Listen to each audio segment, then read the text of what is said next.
Guru bukan pegawai laundry.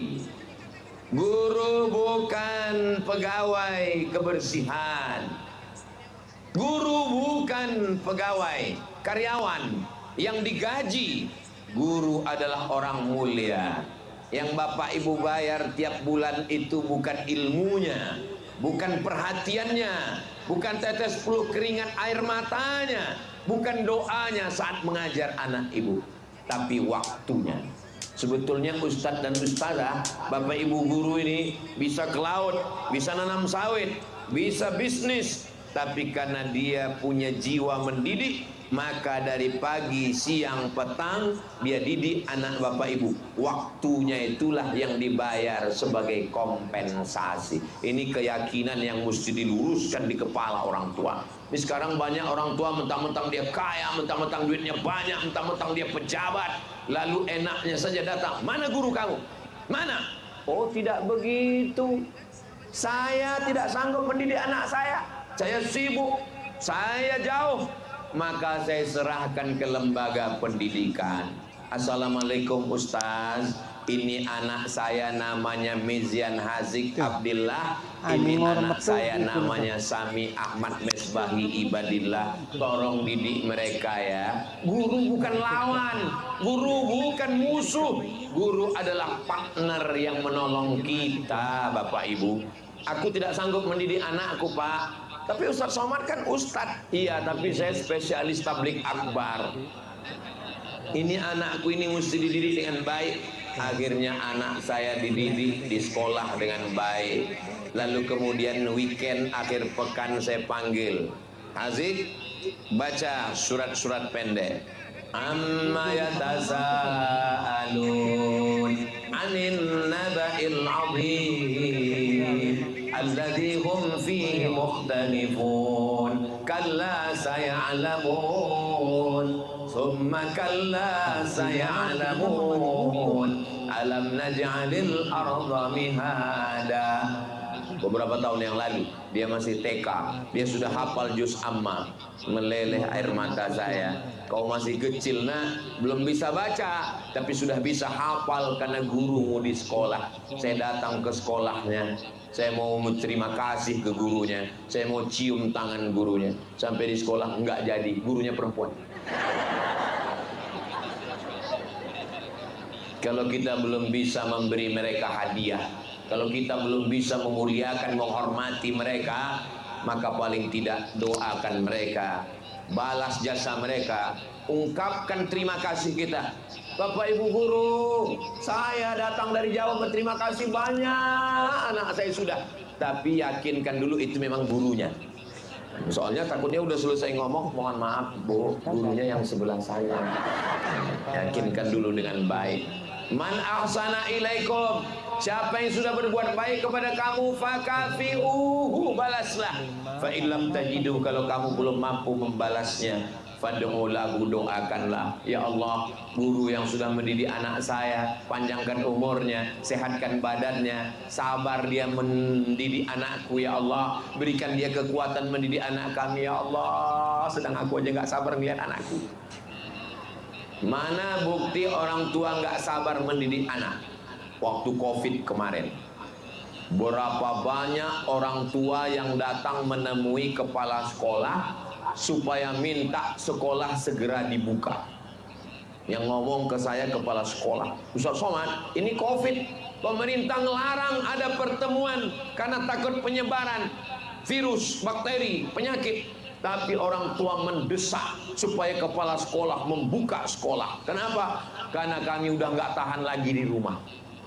Betapa orang tua pun tidak mampu mendidik anak-anaknya. Maka ini salah satu kesadaran kita bahwa lembaga pendidikan, bahwa sekolah, bahwa pesantren itu menolong, meringankan beban kita. Betul apa tidak, Bu?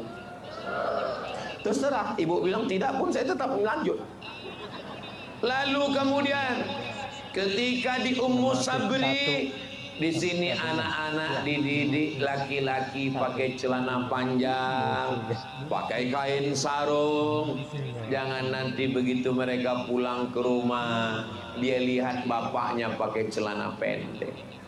Hitam-hitam si tampuk manggis, sudahlah hitam lutut bekudis. Ini ustaz-ustazah di Ummu Sabri sudah membangun istana di tepi pantai. Istananya cantik, tapi kemudian begitu datang ombak, hancur lagi. Besok dibangun lagi, hancur lagi. Besok dibangun lagi. Guru ustazah di Ummu Sabri mengajarkan, perempuan itu nak, rambutnya mesti tertutup, bajunya mesti longgar. Tiba-tiba dia pulang ke rumah, dilihatnya ibunya pakai baju model akuarium. Di dalamnya ada ikan mas koki. Buyar semua pendidikan. Akhirnya anak kita mengalami kepribadian ganda. Satu sisi dia sayang sama gurunya, tapi satu sisi dia juga sayang sama ayah ibunya. Di matanya ayah ibunya nggak mungkin salah, tapi menurut pengajaran gurunya ini salah karena bertentangan dengan ajaran agama Islam. Akhirnya dia confused, dia mengalami kebingungan, otaknya belum bisa nangkap itu. Maka ibu tolong paksa-paksakan diri pakai jilbab panjang, baju panjang. Jangan lagi dipakai baju yang belum selesai dijahit. Namanya you can see. You, kamu can, bisa see, melihat. Kamu bisa melihat ketiak seperti leher onta. Ustaz ngomongnya kok begitu, biar supaya melekat di hati dan pikiran. Nanti kalau pulang dipakai langsung ingat leher onta. Saudara yang dimuliakan Allah Subhanahu wa taala, ketika mereka dididik hanya dengan pendidikan di depan kelas, hanya dengan presentasi makalah, tapi mereka tidak melihat bukti nyatanya. Maka begitu sinkron antara ustadz ustazah di Ummu Sabri.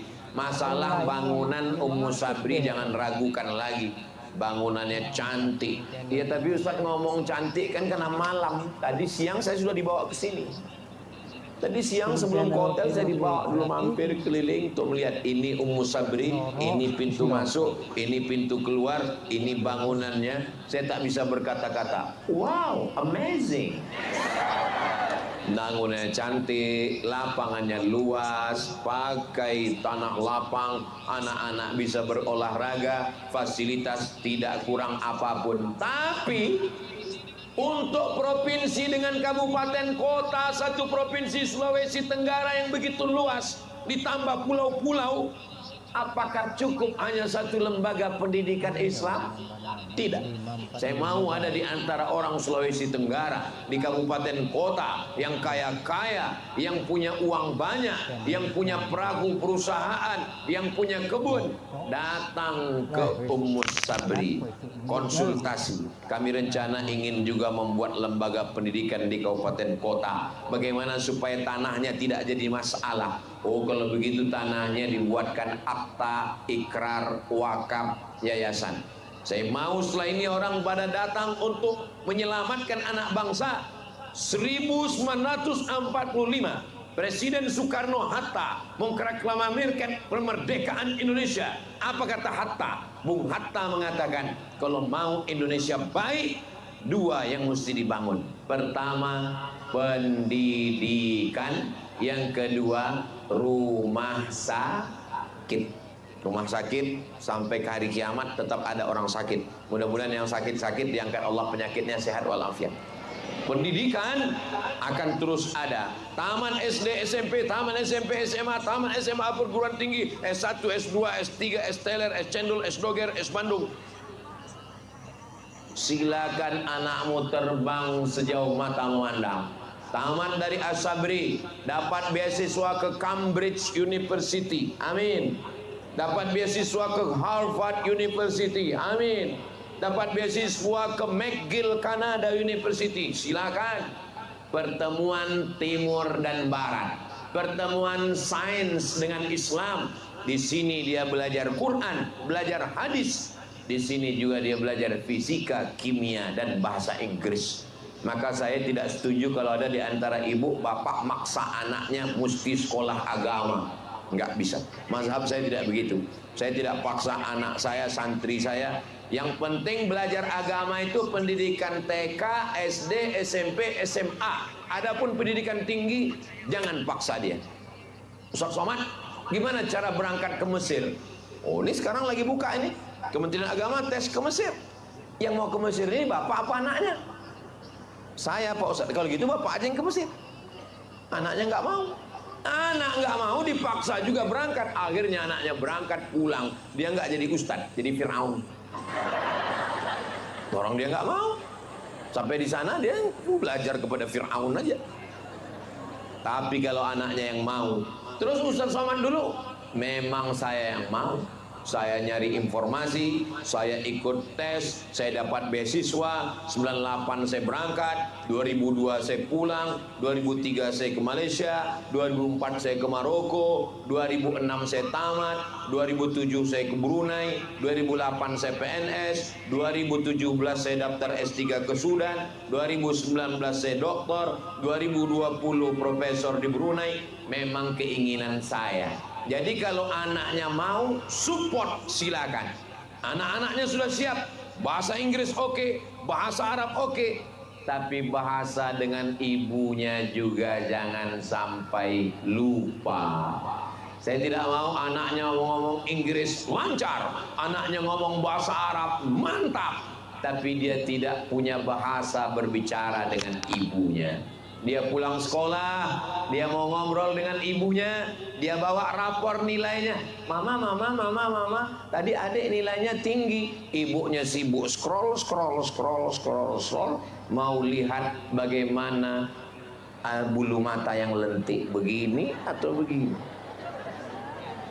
Ibu sudah di kantor dari jam 8 pagi sampai jam 5 sore. Masuk jam 8, 9, 10, 11, 12 Isoma, istirahat, sholat, makan. Jam 1, jam 2, jam 3, jam 4 pulang. Tolong handphonenya mati. Tolonglah dengan keluarga. Sholat maghrib, makan, sholat isya, jam 8 selesai. Ibu sama anak tinggal punya waktu 2 jam. Jam 9, jam 10. Tolonglah yang 2 jam ini jadi istri. Bapak juga begitu. Bapak sibuk pergi pagi, pulang petang. Berangkat, anak sudah tidur. Pulang, anak juga sudah tidur. Berangkat, anak belum bangun tidur. Pulang, istri sudah tidur. Akhirnya anak ketemu dalam mimpi. Ya, tapi Ustaz Somad kan kami lihat sering juga pergi-pergi keluar-keluar. Saya berangkat hari Jumat, malam Sabtu, malam Ahad, malam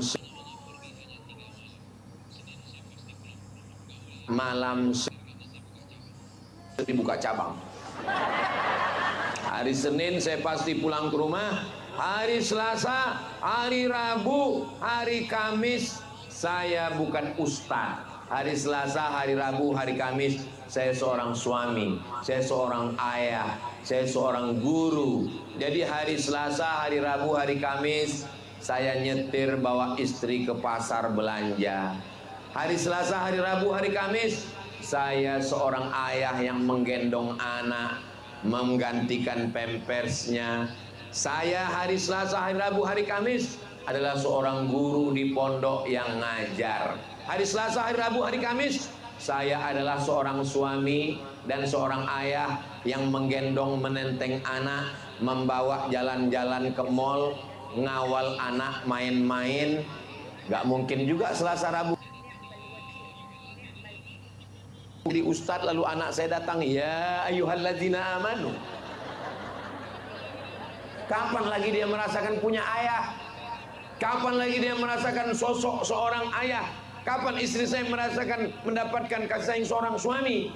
Maka saya katakan ke istri saya, aku ini seperti kain pendek. Aku laki-laki yang tak sempurna. Aku seperti kain yang pendek, kalau ditarik ke bawah, kaki tertutup, kepala terbuka. Kalau ditutup ke kepala, kakiku terbuka. Maksud saya memang tidak tiap hari di rumah, tapi untuk menutupi kekurangan saya, Selasa, Rabu, Kamis, saya tetap berada di rumah. Saat di rumah, maka ibu, bapak, jadilah seorang ayah.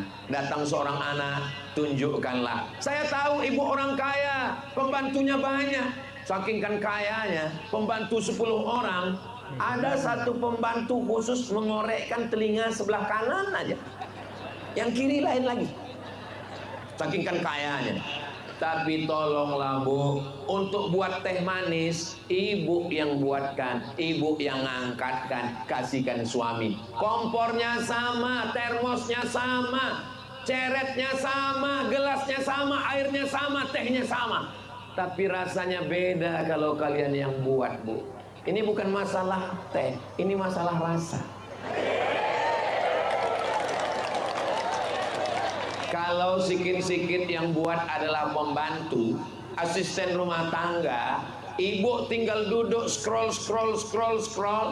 Akhirnya nanti bapak mau minta teh, datang teh. Nasi, datang nasi. Gule, datang gule. Nanti pas masak,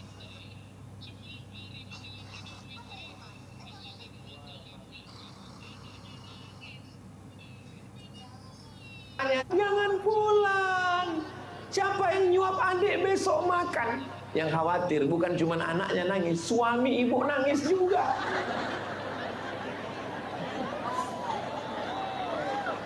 Allahumma sholli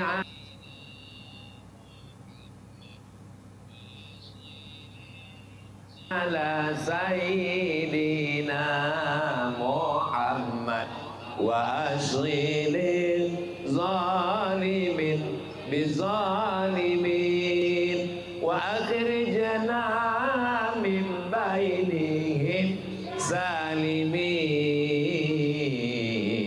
wa ala alihi wa sahbihi ajma'in.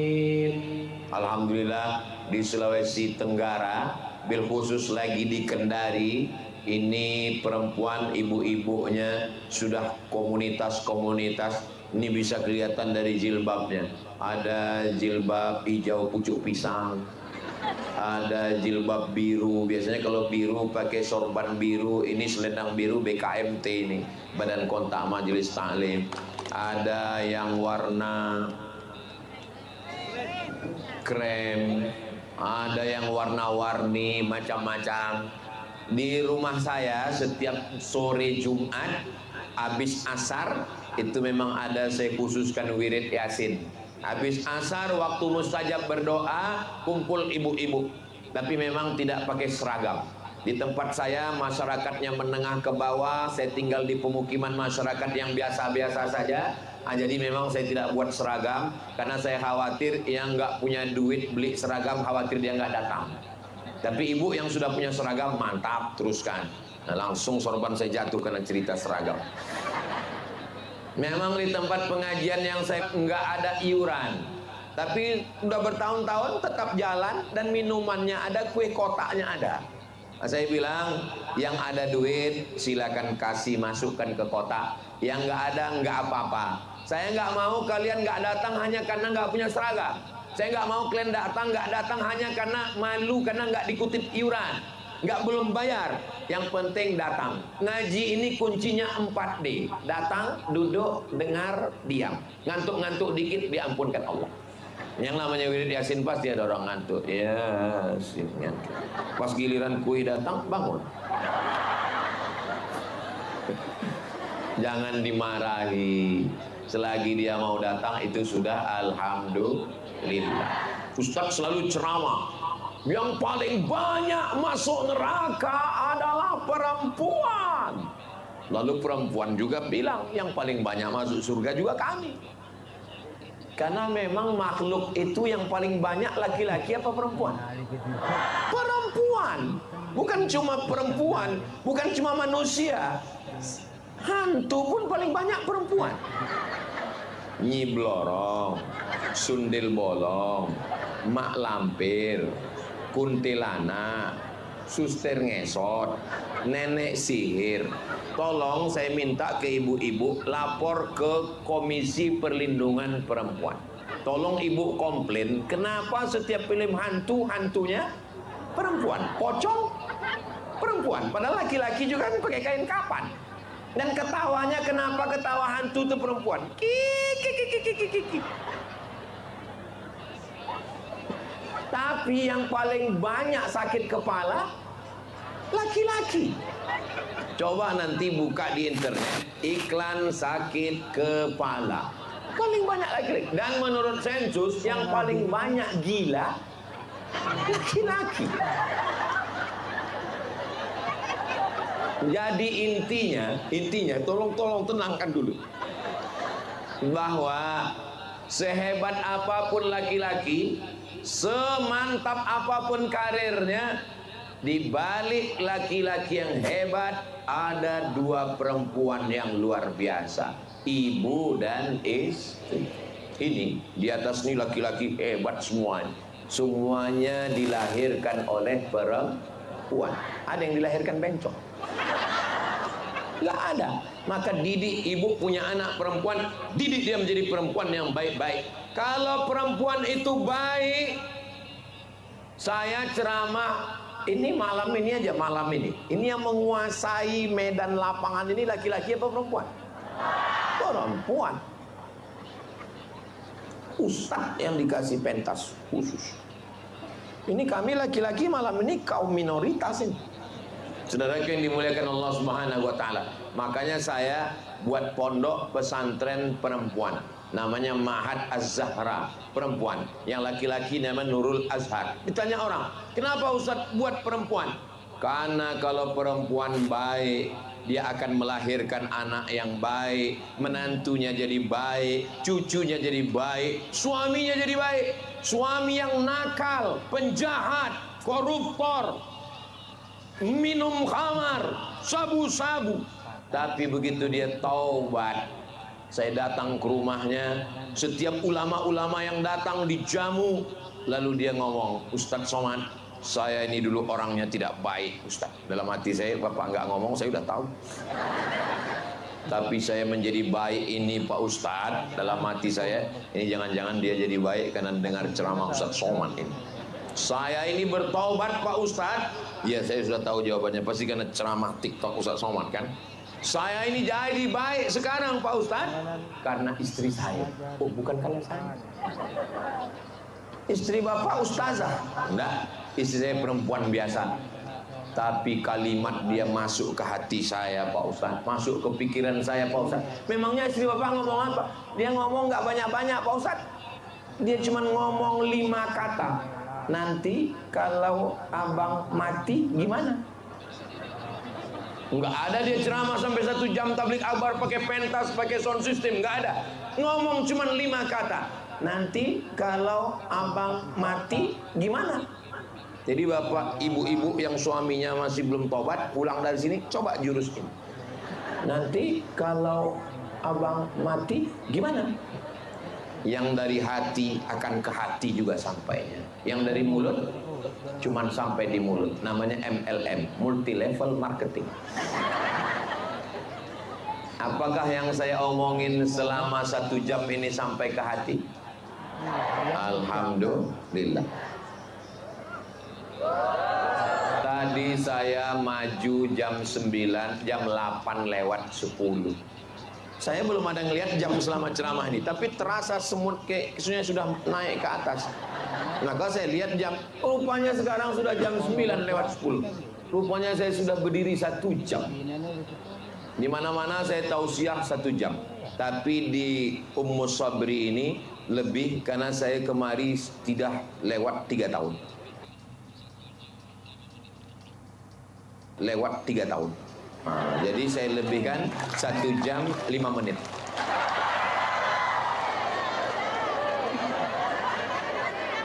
Anak-anak kita perlu teladan. Di sini dia diajarkan berakhlakul karimah, sopan santun, ngomongnya lembut. Sampai di rumah dia lihat bapaknya ngomong jorok kotor, yang diomongin comberan dan tong sampah. Dia dengar ibunya ngomong, yang keluar dari mulutnya bukan hewan, tapi semua kebun binatang. Maka dia mengalami kekacauan pemikiran. Di sini anak-anak diajarkan AI. AI akan mengalahkan kecerdasan manusia. Manusia kalau ditanya ada lupanya, tapi AI maka tanya apapun dia akan menjawab. Tapi ada yang tidak bisa dilakukan AI. AI tidak bisa membedakan mana hak, mana batil, mana bengkok, mana lurus, mana hitam, mana putih, mana baik, mana buruk. Karena AI hanya penyedia informasi yang bisa menyarankan dengan nasihat, dengan keteladanan. Yang tidak bisa dilakukan AI adalah hati, karena AI tidak punya hati. Jadi kalau ibu tidak mendidik dengan hati, ibu tidak punya hati, nanti ibu dipanggil oleh anaknya, "Hai mama AI." Suami kalau dia tidak punya hati, suami AI.